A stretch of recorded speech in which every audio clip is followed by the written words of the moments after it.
Hi you guys, and welcome back to my channel, My Pastel Love. As you've read in the thumbnail, today I'm going to review these flankers of Dolce Gabbana, the only one, or the one, whatever you call it. It's so similar, the names.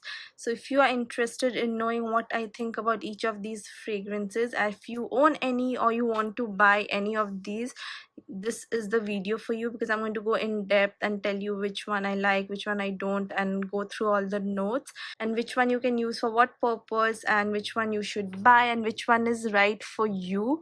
So if you want to know that, then do keep on watching. Also, please take a moment to subscribe to my channel. That's going to mean a lot to me.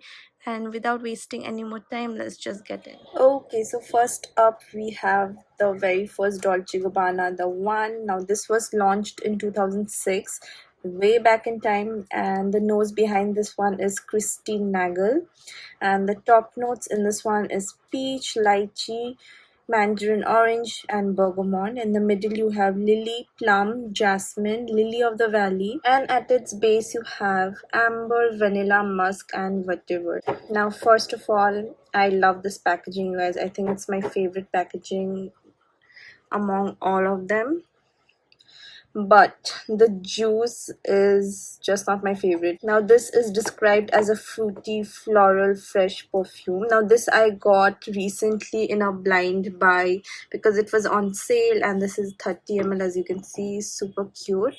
But let me just sniff it once.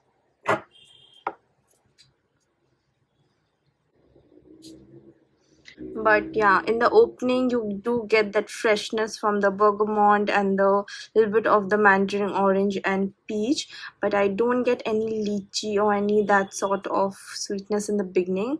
But I like the opening, it's kind of fresh, but that's just for 10 seconds, and after that it just settles down to a very powdery finish, like a very dated, powdery, sweet makeup type of fragrance, which I just don't like.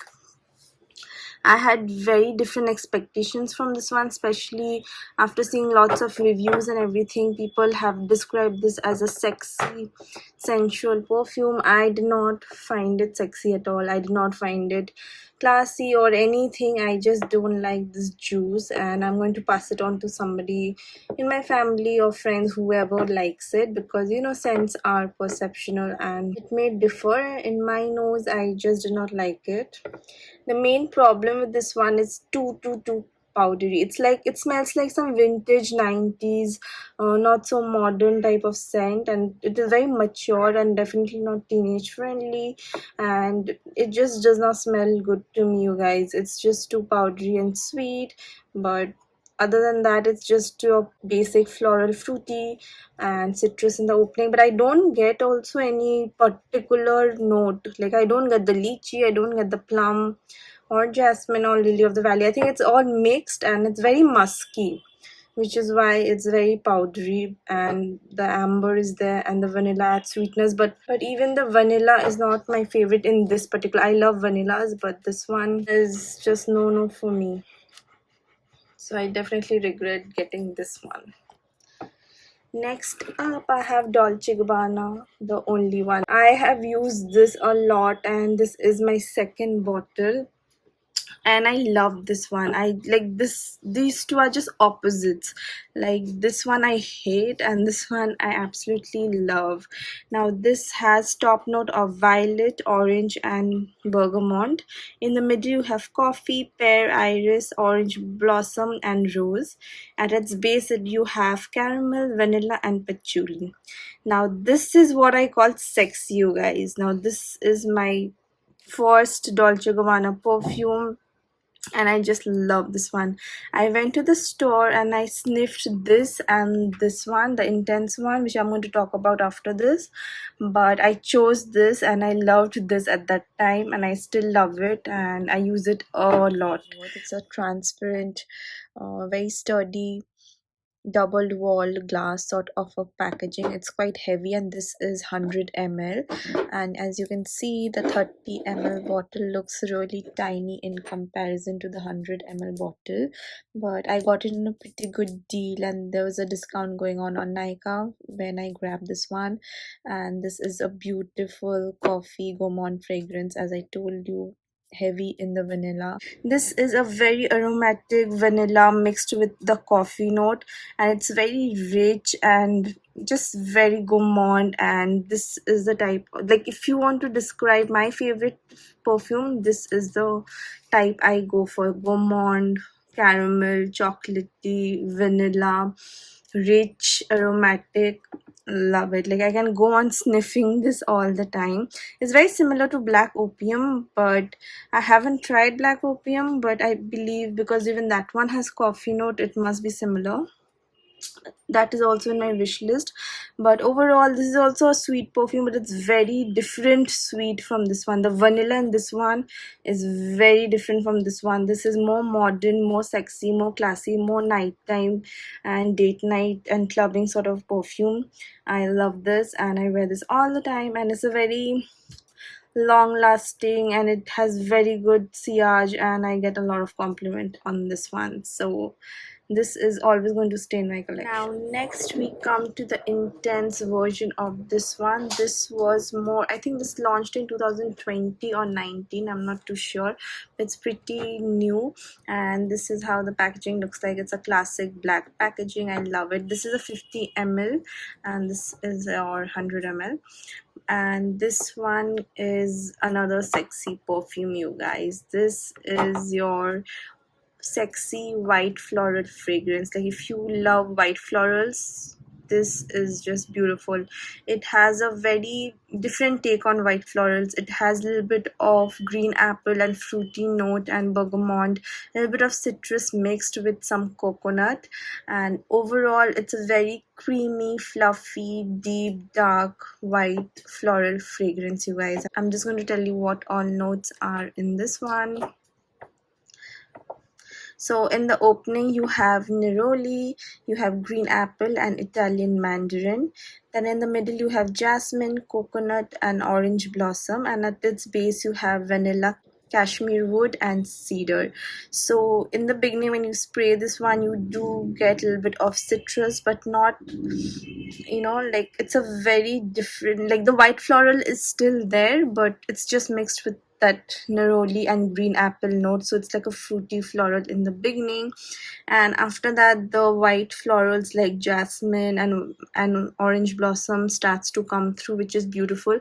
Now a lot of people don't like white florals, so you may not like this, but I love white florals, and this is a very well made tuberose jasmine white floral fragrance, you guys. And I don't get a lot of coconut, which is a good thing because I don't really like coconut in my perfumes. But in this one, the coconut is not overpowering, and I think it just brings out overall creaminess to the white florals, which is why I love it. It's very sexy, very sensual, again very good for signature scent or for nighttime, date nights, clubbing. It is a compliment getter. Again very different from this one, but both of them are beautiful and you can use it for different purposes. And yeah, love both. Last but not the least, we have the latest flanker. This is Dolce Gabbana, the only one too, and this is how the packaging looks like. Again, it's a 50 ml bottle, and it looks almost like the same standard packaging. As you can see, this is a little different packaging wise, but it's my favorite packaging wise. But other than that, this is also nice and I like it. And look how beautiful they're looking together. But this one is a very different take. Again, all are very different from each other. Last but not the least, we have Dolce Gabbana, the only one too. I mean, guys, they could have been a little creative with the names, right? Like the one, the only one, two, intense. Like, they could get creative with the name. But anyway, this packaging is also very beautiful. It is like a same double wall heavy glass packaging, but the glass is red in color, as you can see, and it's a very nice rich red color, but you can see the juice inside. And this is again a very beautiful fruity mixed berry and coffee fragrance, which I love. Now this is your fruity, berry rich aromatic fragrance. This is your fruity fragrance, like if you love fruity and sweet and that sort of a fragrance. And this has blackberry, red berries, freesia and pear at the top. In the middle you have your red rose, coffee and violet. In the base you have tonka bean, patchouli, amberish and amberwood. So it's a beautiful fruity floral woody fragrance. It's very rich and decadent, and it's not your basic teenager type of fruity fragrance. You guys, trust me, if you are not a fan of fruits also, please try this one. At least sniff it once at the store. It's a very different take on your berries. Like, I love fruity fragrances, but I don't like fragrances that are overtly, sweet or childish or like, that sort of fruity. But this is a very nice, like a matured fruity, if I may say so. And I think it's because of the coffee note that is mixed with the berries. I think that's just bringing a lot of depth, and it's a very complex fragrance, you guys. And the red roses, you don't get a lot of it, but you can understand at the dry down that somewhere underlying there's a hint of red roses and violet. And the main thing that you get after 2-3 hours is your tonka bean, your amberwood and your patchouli, and the blackberry and the red berries remain throughout, which is beautiful. Overall, I love this fragrance. It's a very nice new addition to my collection. It's pretty new to my collection, so I absolutely love this. You can wear at day, at night, at office. This can become again your signature scent. It's a very fun, flirty type of fragrance, very sexy, and I love it. And yeah, the vanilla in these three are beautiful, and this one, as I told you, is not my favorite. But overall, talking about the flankers of the one, all are very different and unique, and you can own all of them because they are very different from each other. They have no similarity at all whatsoever, so you can own all of them, and I love owning all of them. They are my babies, and I just completely love this range, this being my top favorite because that's the fragrance, that's the type of notes I like in a fragrance, like gourmand, vanilla, coffee, that sort of perfume I prefer. So this is my favorite. Then this is my second favorite. Actually, both of them I like from time to time. Sometimes like this, sometimes I like that, but I love both of them equally. This one, as I told you, is not my favorite, but I like the packaging the most in this one. Can you believe it? Anyway, it's not a bad fragrance, but in comparison to these three, this is my least favorite. So I hope this video was helpful, and let me know if you guys own any of these and which one is your favorite. Just let me know in the comment section. I would love to know your opinion, and I hope you guys enjoyed this video and it was some sort of help to you, and I'll see you guys next time. Till then, take care. Bye bye.